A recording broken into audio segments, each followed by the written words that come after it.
श्री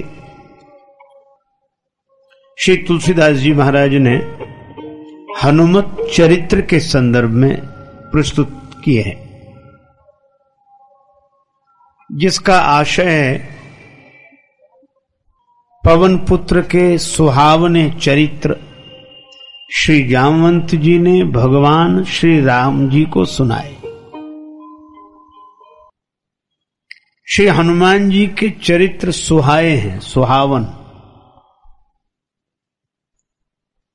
क्यों हैं? इसलिए पहली बात तो यह है कि वे पवन तनय हैं। और पवन की विशेषता क्या है? पवन के कारण हम सब दिखाई दे रहे हैं। आप सोचो, भोजन के बिना व्यक्ति एक दिन रह सकता है, उपवास कर लेता है। भोजन के बिना दिन भर रहा जा सकता है, जल के बिना 2-3 घंटे रहा जा सकता है, पर हवा के बिना 2 क्षण रहना कठिन हो जाए। अजा हमें सब मिले, हवा न मिले तो हमारी हवा खराब हो जाए। अच्छा, सबसे बड़ी बात यह है कि पवन के कारण हम सब दिखाई दे रहे हैं, और जिसके कारण हम सब दिखाई दे रहे हैं वही दिखाई नहीं दे रहा है। पवन दिखाई नहीं देते।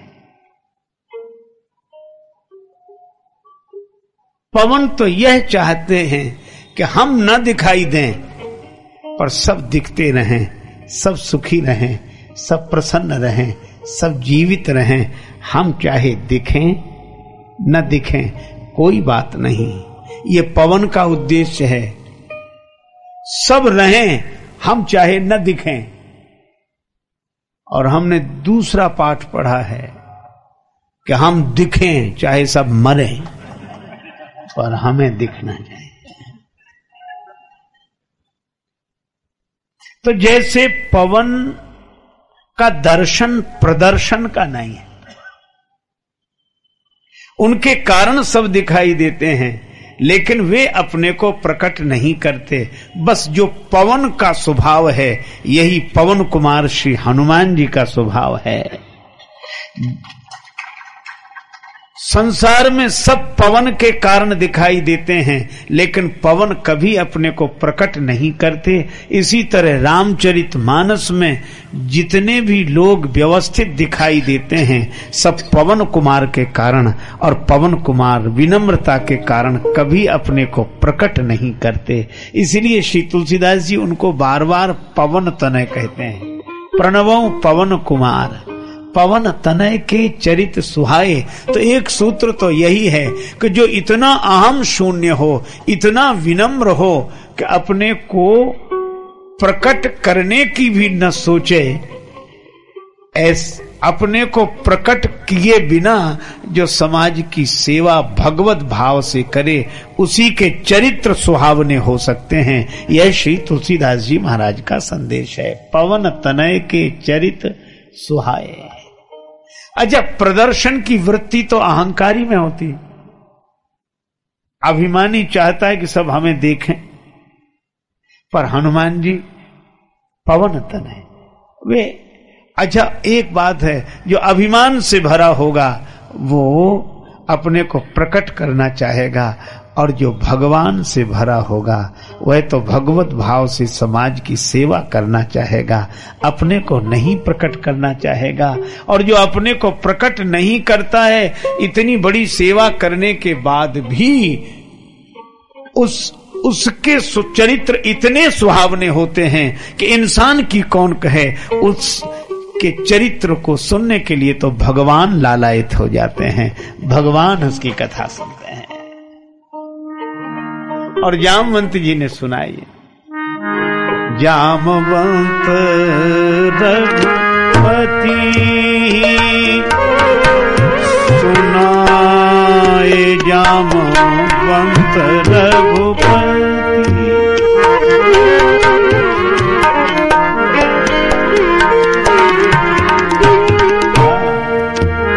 रघुपति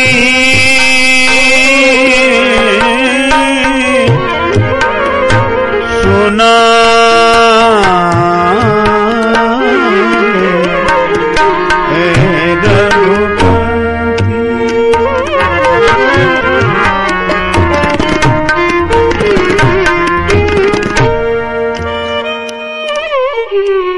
श्री जामवंत जी ने कहा, महाराज हनुमान जी ने किया है सब कार्य, हनुमान जी के अलावा कोई कर नहीं सकता था, इन्होंने ही सारा कार्य किया है, इन्होंने।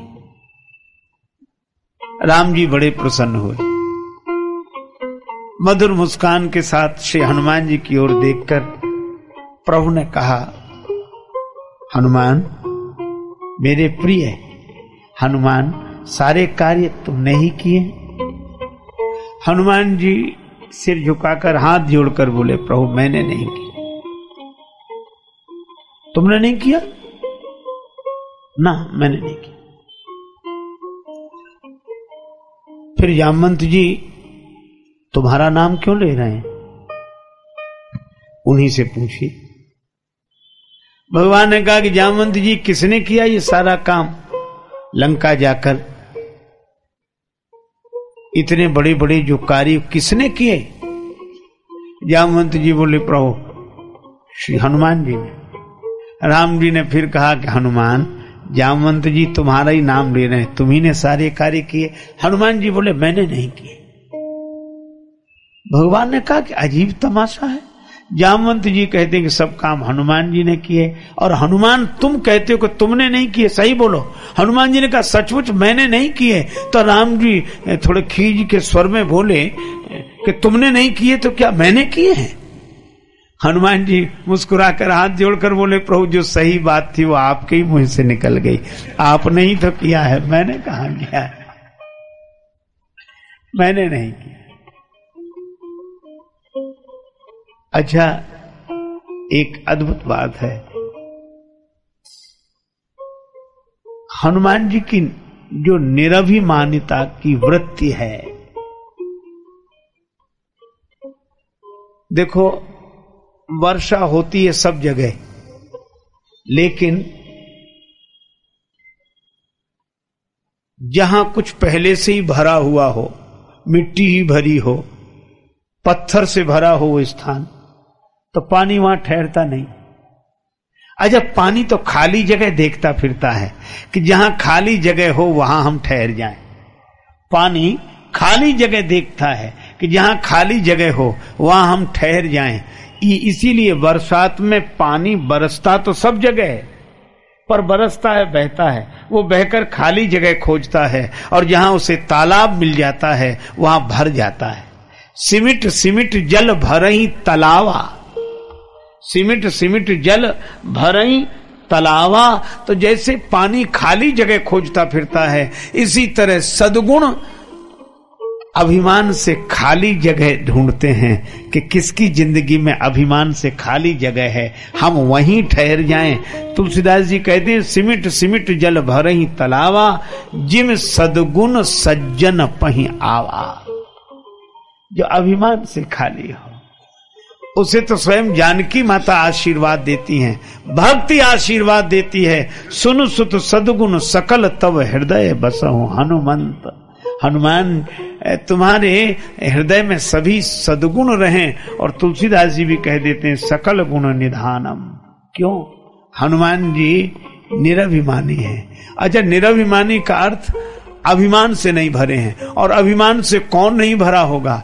जो भगवान से भरा होगा वह अभिमान से नहीं भरा होगा। तो हनुमान जी भगवान से भरे, हाँ। जासु हृदय आगार बसहि राम सर चाप धर। हनुमान जी के हृदय में राम जी बसते हैं। अच्छा, बसते क्यों हैं? जो जिसके बस में होता है उसी के हृदय में बसता है। तो भगवान हनुमान जी के बस में है, इसीलिए तो उनके हृदय में बसते हैं। तो हनुमान जी ने भगवान को बस में कर कैसे लिया? सुमिर पवन सुत पावन नाम, सुमिर पवन सुत पावन,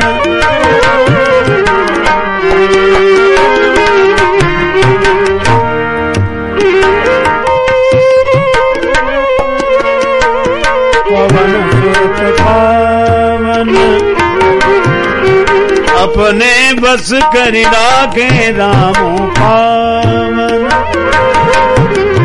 पावन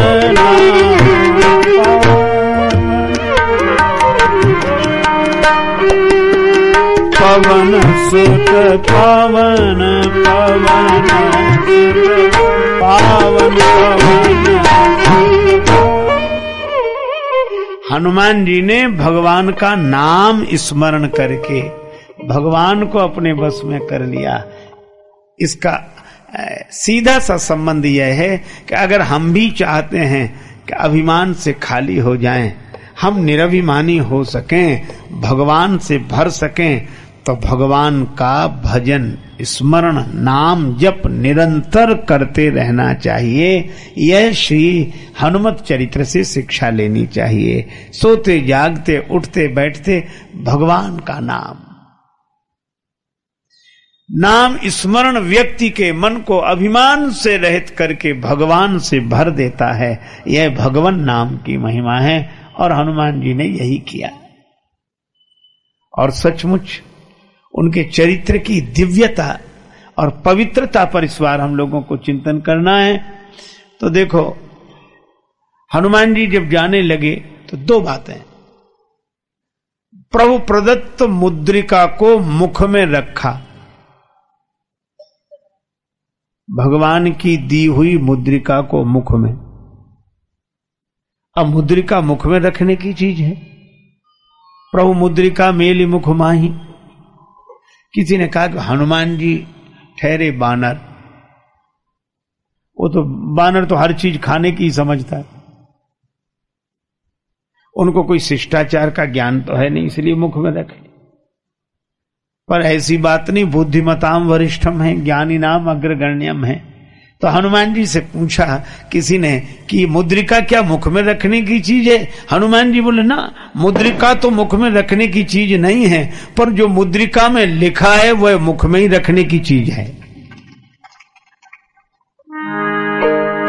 तब देखी मुद्रिका मनोहर, तब देखी मुद्रिका, मुद्रिका,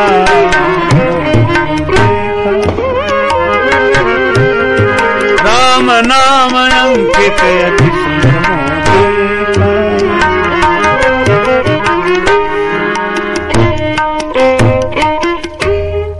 हनुमान जी मुद्रिका के बहाने राम नाम मुख में रखे हैं। तो अगर हम लोग भी अपने जीवन की समस्याओं का समाधान चाहते हैं तो पहली बात भगवान का नाम मुख में रखें। दूसरी बात, चलेऊ हरस ही धरि रघुनाथा, हृदय में राम जी का भरोसा, मुख में राम जी का नाम। और जिसको अपने हृदय में भगवान दिख जाए उससे बड़ा ज्ञानी कौन? और जो भगवान का नाम अपने मुख में रखे उससे बड़ा भक्त कौन? और जो समाज की सेवा को राम काज समझे उससे बड़ा कर्मयोगी कौन? इसलिए राम काज कीने बिना मोह कहाँ विश्राम। श्री हनुमान जी राम नाम मुख में रख के चले, इसीलिए सोने का पहाड़ आया। अब चरित्रशीलता तो देखो, श्री सीता जी को पाने जा रहे हैं और मार्ग में आ गया सोने का पहाड़। पर हनुमान जी तो सोने के पहाड़ को संपत्ति के रूप में जब देखते हैं, अब फिर वही बात आ जाती है कि संपत्ति को हनुमान जी ने भोग की दृष्टि से नहीं देखा, स्पर्श तो किया, लेकिन हनुमान जी तो ऐसे भक्त हैं कि उन्हें सब जगह माता ही दिखाई देती, संपत्ति भी माता लगी। कौन? लक्ष्मी माता। इसीलिए हनुमान ते ही परसा, स्पर्श तो किया संपत्ति का, लेकिन किस भाव से? कर पुनि कीन प्रणाम, सोने के पहाड़ को भी प्रणाम। ये ऐसा पढ़ सुनकर तो ऐसे लगता है कि इनसे ज्यादा लोभी कौन होगा, इनसे ज्यादा लालची कौन होगा जो पैसे को ही प्रणाम करे, जो धन को ही प्रणाम करे। अरे नहीं भाई, हम देखो कितनी अद्भुत बात है, हम लक्ष्मी माता में भी पैसा देखते हैं, हमें लक्ष्मी माता में भी धन दिखाई देता है, और हनुमान जी को धन में भी लक्ष्मी माता दिखाई देती हैं। बस यही अंतर है। जब हम लक्ष्मी माता में धन देखने लगते हैं तो भोगी हो जाते हैं, हम उस संपत्ति को भोग करना चाहते हैं, और जब हमें समधन में भी लक्ष्मी माता दिखने लगे तब हम भाव योगी हो जाते हैं, भक्त हो जाते हैं। वे भी हमारे लिए प्रणम्य हैं, और सचमुच लक्ष्मी माता का रूप देखकर वे धन से बड़े होकर त्याग का अभिमान भी नहीं देख, हमारे आगे पैसा क्या, हमारे आगे पैसा तुच्छ। पर हनुमान जी वैसा भी नहीं करते, मैं तो बेटा हूं और ये संपत्ति लक्ष्मी माता है, कर पुनि कीन प्रणाम। तो ठहरना नहीं है ना, राम काज कीन्हे बिना मोहि कहाँ विश्राम। ये अद्भुत विशेषताएं हैं हनुमान जी में कि आकाश की ऊंचाई छू लेने वाला तो त्याग है, और विनम्रता ऐसी जैसे पाताल में पड़े हो, इतनी विनम्रता। कर पुनि कीन प्रणाम, राम काज कीन्हे बिना मोहि कहाँ विश्राम। यह भाव आ जाए कि जीवन में त्याग तो हो पर त्याग का अभिमान न हो, क्योंकि हनुमान जी अभिमान से नहीं भगवान से भरे हैं। मुख में हो राम नाम, राम सेवा हाथ में, तू अकेला नाही प्यारे, राम तेरे साथ में। यह हनुमान जी की चरित्रशीलता है, यह हनुमान जी की परम पवित्र भावना है। धन को लेकर, कंचन को लेकर, लेकिन आगे बढ़े तो सुरसा सामने आ गई, यह कीर्ति है। अब हनुमान जी तो सहज पहाड़ छोड़कर आगे बढ़े, और देवताओं ने कहा कि बस परीक्षा हो गई। क्या? जिसे सोने का पहाड़ नहीं रोक सका, उसे लंका में सोने का किवाड़ क्या रोकेगा। ये राम जी का कार्य अवश्य करके आएंगे। पर कठिनाई है कि आगे बढ़े तो सुरसा मिल गई, बोली हम तुम्हें खाएंगे। आज सुरन मोहि दीन आहारा, आज सुरन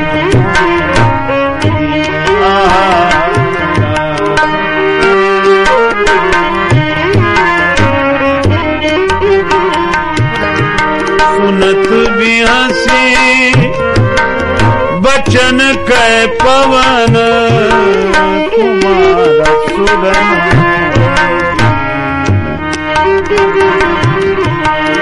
आज सुरन मोहि दीन सुरन।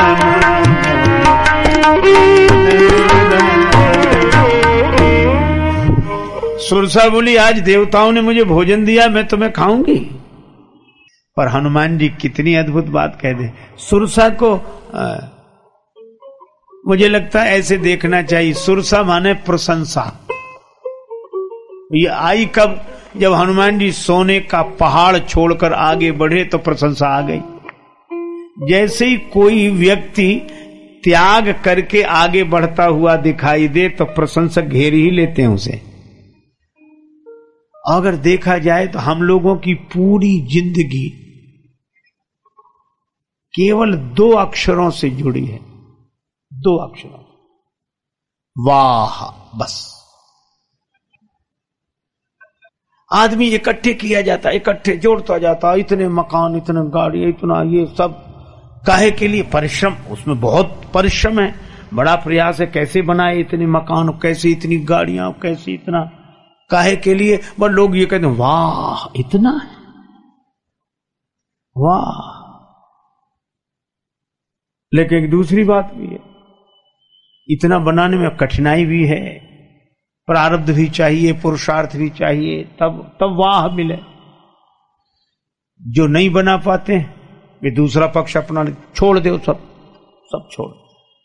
वह भी किसके लिए? इतना छोड़ दिया, वाह।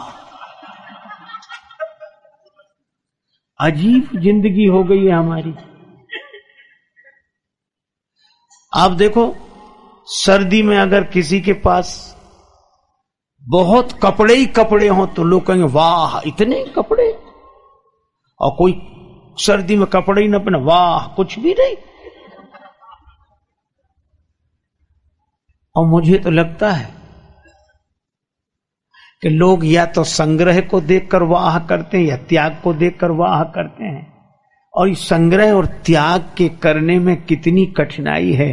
केवल ये 2 अक्षर का वाह सुनने के लिए हम अपने मन ही मन कितनी आह भरते हैं। अच्छा, वाह में कुछ है भी नहीं, ये शब्द ही ऐसा, इधर से पढ़ो वाह, उधर से पढ़ो तो हवा, हवा ही है, कुछ नहीं। और सचमुच अगर हमें हम जीते ही वाह पर हैं, अगर हमें वाह ना मिले, हम भी तो इसीलिए कह रहे हैं कि इस बात पे आप भी कहेंगे वाह। वाह ना मिले तो ऐसे लगता है जैसे हमारी हवा ही निकल गई हो, वाह। अच्छा, और इस वाह से जुड़ी हुई है चाह। चाह पूरी हो जाए तो वाह, और चाह पूरी ना हो तो आह। या वाह के बीच में नहीं, और वाह वाह वाले मिल ही जाते हैं। ये सुरसा ऊपर से आई है, थोड़ा भी त्याग करके तो देखो आप, ऊपर वाले भेजे ही देते वाह करने वाले को, किसी ने वो आ जाएगा वाह। सुरसा बोली मैं खाऊंगी, अच्छा सुरसा क्या कहती, मेरे मुख में जाओ। अर्थात प्रशंसा करने वालों के मुख से जो निकलता है उससे ही जीवन नष्ट हो जाए, वाह। पर हनुमान जी कितनी बढ़िया बात कहते हैं, यह भी नहीं कहते कि नहीं हमें प्रशंसकों से कोई मतलब नहीं, हम तारीफ नहीं सुनना चाहते। हनुमान जी में कहीं भी आप त्याग का अभिमान नहीं देखेंगे। हनुमान जी क्या कहते हैं? हनुमान जी ने कहा राम काज करी फिर मैं आवो, सीता कह सुधि प्रभु ही सुनावो, तब तू बदन पैठी हूं आई, सत्य कहूं मुही जान दे माई। मैं श्री राम जी का कार्य कर लूं, सीता माता का दर्शन कर लूं, और राम जी को सीता मैया का संदेश सुना दूं, फिर आ जाऊंगा। और कितना बढ़िया संकेत है कि भक्ति भी मिल जाए, भगवान भी मिल जाए, फिर प्रशंसा भी होती रहे तो कोई बात नहीं, पर पहले सीता मैया का तो दर्शन हो, भगवान की भक्ति तो मिले, भगवान की कृपा तो मिले, और भगवान तो मिले। जब भगवान मिल जाए फिर प्रशंसा होती भी रहे तो मन में अभिमान नहीं आएगा। और जब सीता जी कहां हैं? समुद्र के उस पार। राम जी कहां हैं? समुद्र के इस पार। और प्रशंसा कहां है? सुरसा कहां है? समुद्र के बीच में। ये संसार ही तो समुद्र है, ये सामान और सम्मान दोनों समुद्र के बीच में ही है। आदमी सामान में अटकता है तो सम्मान पाकर भटकता है।